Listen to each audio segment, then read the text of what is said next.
Well, most of us like salt in our food, perhaps a little too much. But do you know where salt comes from? Well, Africa 54's Paul Ndiho visited a region of Uganda to find out. Paul? Thanks, Vincent. For centuries, people near Lake Katwe in western Uganda have mined salt by hand. And salt mining remains their only means of livelihood. I recently visited the salt mine in the heart of Queen Elizabeth National Park.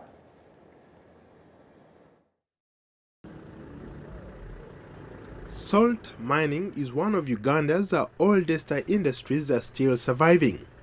Mining has played a significant political and economic role in the history of Katwe area in western Uganda.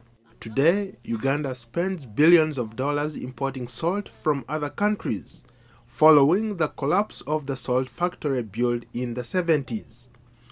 Critics of the government say the country needs to revive the Katwe salt factory to boost local salt production and reduce its import bill. More than 75% of the population earn a living from mining salt here.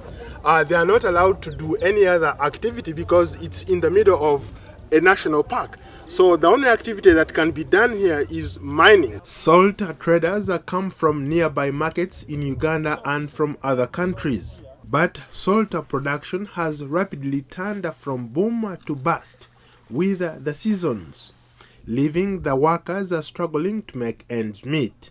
Josh Kimulia is a tour guide affiliated with the Katwe Tourism Information Center. These are the man-made features around Lake Katwe, and they are called salt pans, and within the pans is where salt forms naturally. Okay. And pans are owned individually by Ugandans. You own a pan like you own land at home. It's your property. Extraction of the salt from Lake Katwe is done by hand, by both men and women.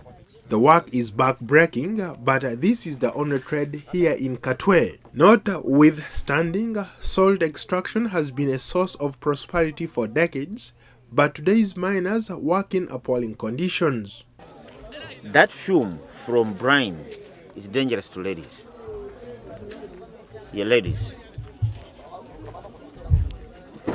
It can disturb her reproductive system. That's why ladies have been advised to pad before they enter there. And for men who go for rock salt mining from the main lake also have got a very big problem, because once a man's penis, once it lands on concentrated brine, it itches terribly.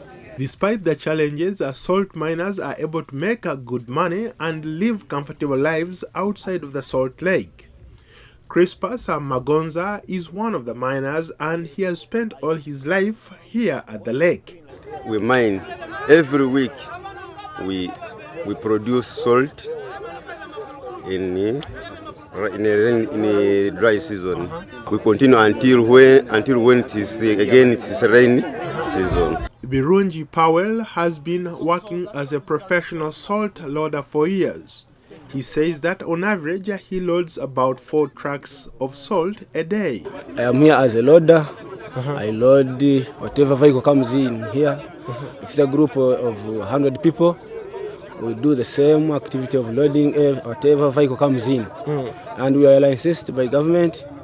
We load. The salt yield from Katwe has dwindled in recent years and became more unpredictable because of Uganda's increasingly uncertain climate.